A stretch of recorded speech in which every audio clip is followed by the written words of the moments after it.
запознахме с биологията на пчелите, време е да надникнем в техните жилища. Жилището на медоносните пчели, живеещи свободно сред природата, винаги е привличало човешката любознателност. Естествените им жилища са хралупите на дърветата, скалните пукнатини и пещерите. Там те строят гнезда, защитени от неблагоприятните външни условия. Понякога можем да станем свидетели и на такова необичайно зрелище. Изпуснат пчелен рой да се засели върху клона на дърво в оживен столичен квартал. И все пак любимото жилище на пчелите си остава хралупата. В някое затънтено кътче на гората се намират стари дървета, в чието стволове семейства медоносни пчели са изградили свои гнезда и са натрупали големи запаси от мед и прашец. Гнездото е запълнено с пити, състоящи се от шестоъгълни килийки. Питите са разположени успоредно една от друга. Това обикновенно са от 4 до 6 пити.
Работнически, търтееви и майчини или маточници. Преобладават работническите килийки. Между търтеевите и работническите килийки пчелите оформят килийки с неправилна форма, така наречените преходни килийки.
пчелите в тези кошери са малки. В тръвната пчелното семейство образува най-удобното зимно кълбо, което лесно се придвижва към зимните хранителни запаси. Практиката показва, че от 5 до 8 кг мед са напълно достатъчни за презимуването на пчелното семейство в такова жилище. С намаляването на хранителните запаси и обемът на жилището автоматично се намалява. Това помага на пчелите да свият кълбото и да изразходват по-икономично храната. Неудобството при тези кошери е, че не дават възможност за активна намеса в живота на пчелното семейство. Необходимост в условията на съвременното пчеларство. Мястото за развитие на пчелното семейство е ограничено, поради това и добивите от мед са малки.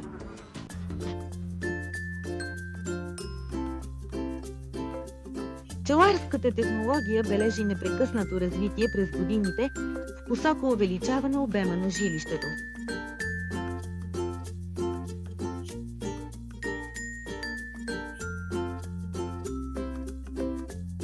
След откриване на подвижната рамка и конструирането на първите рамкови кошери, отделни пчелари в различни страни по света са създали голям брой най-различни конструкции, които групираме най-общо в две основни категории – стоящи и лежащи. Стоящите кошери или вертикални са тесни и високи, а лежащите, наречени още хоризонтални, са ниски и широки. При първите увеличаването на обема им при растежа на пчелното семейство става в посока нагоре, а при втория вид – хоризонтална посока. Вертикалните кошери могат да бъдат съставени от две или повече отделения, разположени на етажи един над друг с еднакви рамки. Те биват двукорпусни или многокорпусни. Когато обаче рамките са различни, горните отделения с по-малки рамки са така наречените магазинни надставки или магазини, които служат за складирането на меда, а долното отделение с по-големи рамки се използва само за развитието на семейството и се нарича плодник.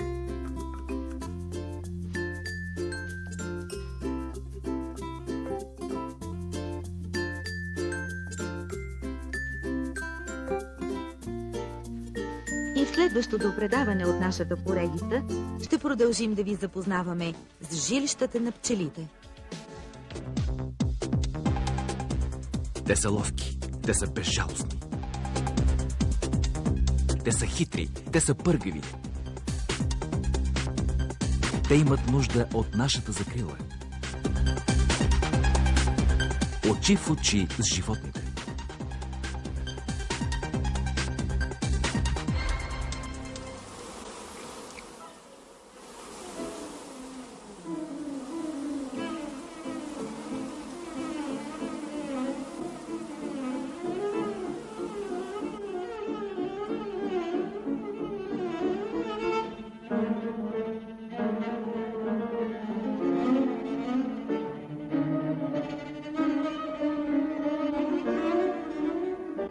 В миналото предаване започнахме да разглеждаме темата «Жилищата на пчелите».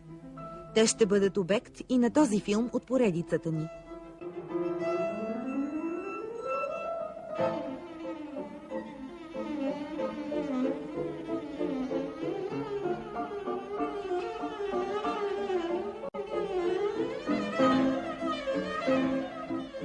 Ако се върнем назад в историята на кошера, след тръвната, първите дървени кошери са били с неподвижни рамки. В миналото са правени многобройни опити за конструиране на удобни за работа и развитието на пчелното семейство жилища. Но нито украинецът Пьотър Прокопович, нито полякът Ян Джирзон или пък Август Берлепш от Германия успяват да се справят с основния проблем – залепването на рамките към стените на кошера. Започва търсенето на най-добрия модел, за да се улесни ваденето на меда и да се намали дразненето на пчелите. Някога на Балканите нашите прадеди гонели роевете по хралупите и клоните на дърветата, а на есен избивали пчелите от тръвните си, за да им вземат меда. От другата страна на земното кълбо в Новия свят, 41-годишният Лоренцо Лангстрот, пчелар от италианско потекло, бил озарен от идеята за подвижна рамка, около която да има свободно пространство за преминаване на пчелите. Той установява, че ако разстоянието между рамките и стените на пчелното гнездо е между 4,8 и 9,5 мм, пчелите няма да изграждат двосъчни мостове или да запълват това пространство с прополис. С откритието на свободното пространство и идеята за подвижна рамка с размери 448 мм на 232 мм, която да се изважда отгоре, Лангстрот създава своя кошер. Конструкцията му обаче била много сложна и един друг пчелар, Амос Рут, го усъвършенства, създавайки опростения кошер Simplicity. Усъвършенстваният многокорпусен кошер, който днес е световен стандарт, е предпочитан модел за работа. Известен е под наименованието Лангстрот Рут кошер. В началото на 20 век технологията на отглеждане на пчелите налага за есенно-зимния период само един корпус. През пролета той се надгражда с магазинни корпуси за събиране на меда. Кошерът Лангстрот Рут се оказва недостатъчен за оптималното развитие на пчелното семейство поради ниската рамка.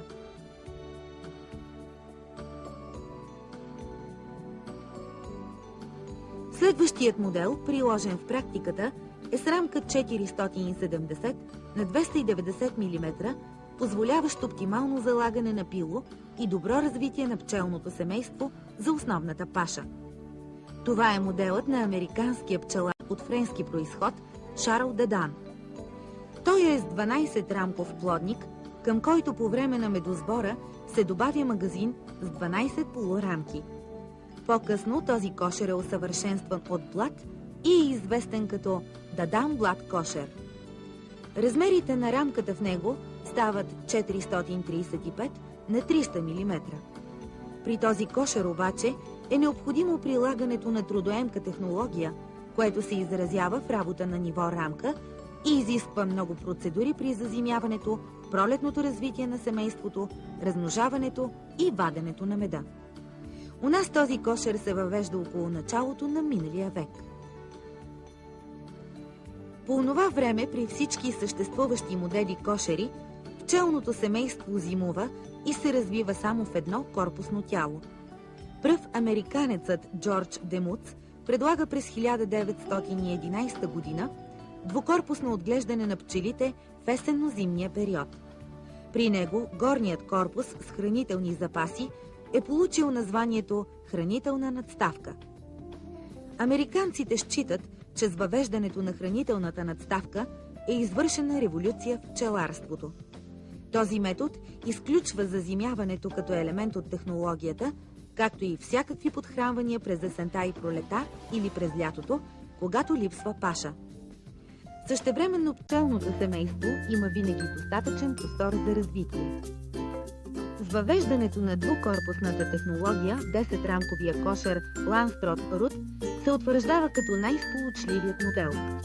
Използването на два корпуса като плодник предоставя пълна възможност както за развитието на силно семейство, така и за събиране на максимално количество мед. На базата на този модел се разработва и усъвършенства промишлената технология в пчеларството.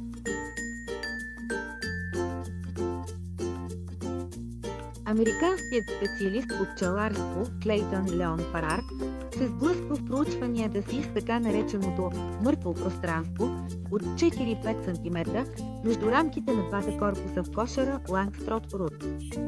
Друго неудобство е тежината на пълните медови корпуси, особено при прилагането на интензивни методи на пчеларстване, когато се развиват мощни семейства и при добра паша кошерите се вдигат на 5-6 корпуса. Стремежа си да отстрани тези недостатъци, Фарар съчетава използването на магазинната рамка на кошера Дадан блат с технологията на корпусния кошер Лангстрот Рут. Така се появява 12-рамковият корпус с височина на рамката 159 мм. Корпусите стават по-леки за работа. Гнездото винаги е разположено в две корпусни надставки и проблемите при зимуването отпадат. Освен това, обемът на двете надставки надвишава обема на Лангстрот рутовия плодник и дава по-голям простор за работа на майката. По-ниската рамка улеснява добиването на монофлорен мед и предлага повече възможности при промяна на пашата. По-късно Фарар намалява броя на рамките от 12 на 10, доближавайки се до идеята за развитие на семейството по вертикала. Търсейки най-удобното пчелно жилище, което да е най-близо до това в дивата природа, французинът Роже Делон смело разполовява плодниковата рамка на Дадан Блат и създава корпус с размери 300 на 300 на 210 мм. Кошерът на Роже Делон, наричан още алпийски, гарантира успешно презимуване на пчелите с най-малко разход на мед, само 5-6 кг, осигурява добър топлинен режим, а оттам и ранно пролетно развитие, голям добив на мед и восък, лека и удобна работа на пчеларя.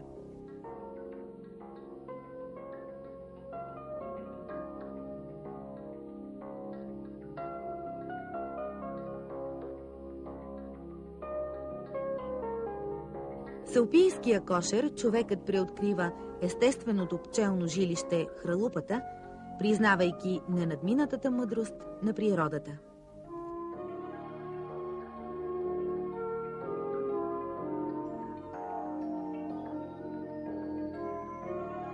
Разделяме се до следващото предаване, в което ще се спрем на темата пчелна паша.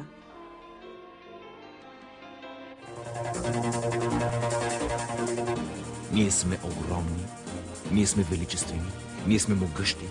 Ние заставаме очи в очи с вас, за да живеем заедно на нашата земя.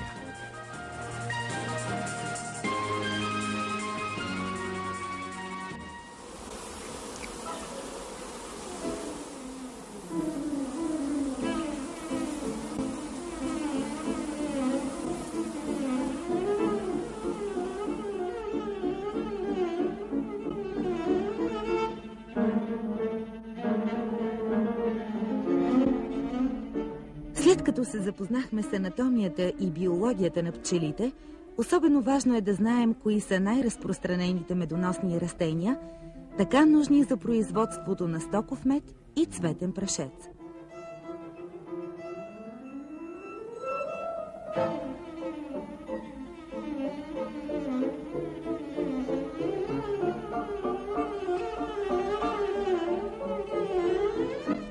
Всички медоносни растения, които са в наличност в даден пчеларски район, е прието да се наричат най-общо пчелна паша. Затова едно от първите и най-важни условия за получаване на по-големи добиви от пчелните семейства е сполучливият избор на мястото за пчеларстване.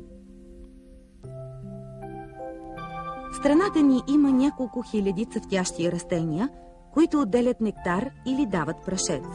Но само малка част от тях, около 250 вида, имат значение за пчеларството, тъй като в сравнение с останалите цветни растения, те са много по-медоносни. Във времето на цъфтежа им и при благоприятни климатични условия, от тях пчелите събират най-много нектар и прашец и в резултат на това произвеждат голямо количество мед.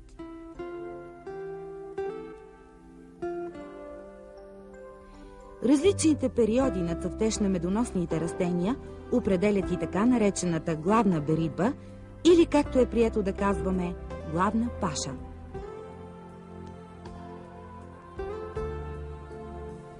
Беритбата на останалите по-малко медоносни или в по-малък брой растителни групи осигурява второстепенните или поддържащи паши.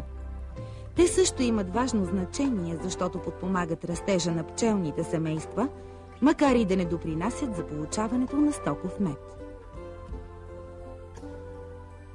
В зависимост от периода на цъфтежа разделяме медоносните растения на следните групи: ранно пролетни, пролетни, летни и есенни. Най-благоприятни за развитие на пчеларството са районите, в които има застъпване на всички или на повече от изброените групи растения. В тях за пчелите е осигурена продължителна и последователна паша. В райони, в които е разпространена само една от споменатите групи медоносни растения, налице са дълги безберитбени периоди. Там пчеларството няма да бъде доходоносно. Тогава един от начините за решаване на проблема е практикуването на подвижното пчеларство, което представлява последователно пренасяне на кошерите с пчели на различни места в съответствие с цъфтежа на основните медоносни растения в тях. Според местоположението и употребата им, медоносните растения могат да бъдат разделени на следните групи. Медоносни растения в горите и парковете, медоносни растения в ливадите, овощни дървета и плодово-ягодови растения, селскостопански медоносни растения, селскостопански фуражни растения, плевелни медоносни растения, медоносни растения, отглеждани специално за пчелите.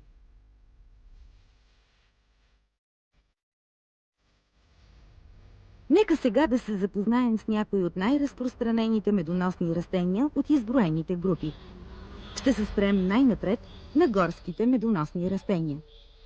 Както е известно, горите са прародината на медоносните пчели. Те са особено ценни с това, че им осигуряват ранна пролетна паша, когато в полето и по ливадите растенията все още не цъфтят или пък са цъфнали малко от тях. За пчеларството са ценни главно широколистните и смесените гори, защото в тях растат голям брой медоносни дървета и храсти, а около тях подлез, ценни медоносни билки и треви. Такива липсват в иглолистните гори. Сред най-разпространените у нас медоносни растения от тази група, които цъфтят през пролета, са следните. Леската. Тя цъфти още през февруари и е едно от най-ранните медоносни растения. Различните видове върби и кленови дървета, дрянът, брястът, разнообразните видове акации, бялата акация е едно от най-добрите медоносни растения у нас с време на цъфтеж – април-май.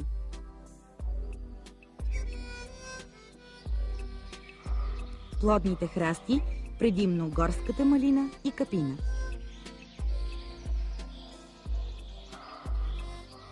Сред цъфтящите през лятото растения важно значение има липата, която започва да цъфти в началото на лятото. Тя е богата на нектар и прашец. Липовият мед се цени много заради вкусовите и лечебните му качества. От значение сред цъфтящите през лятото дървета и храсти са питомният кестен, китайският мехурник, японската акация, глогът, поветът, зърнастецът, шипката и други.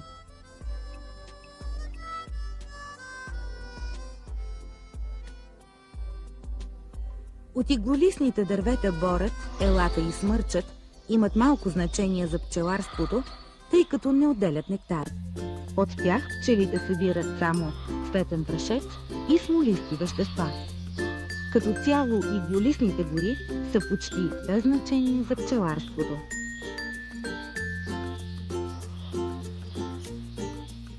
Богат източник на нектар и прашец е растителността на естествените ливади, които в повечето части на страната образуват главната паша за пчелите. От цъфтящите ливадни растения се добива доброкачествен букетен или полифлорен мед. Някои от ливадните растения, като глухарчето, допринасят много за ранното развитие на пчелните семейства.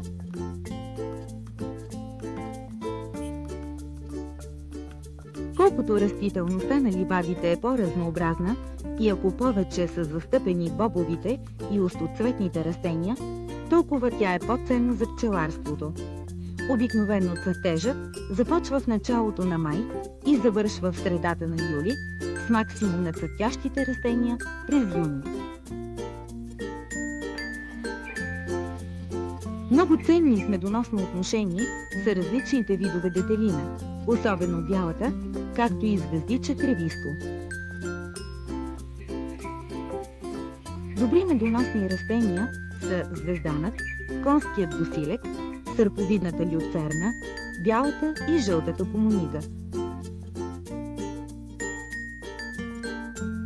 В това предаване не успяхме да изчерпим темата пчелна паша, затова тя ще бъде обект и на следващия филм от поредицата.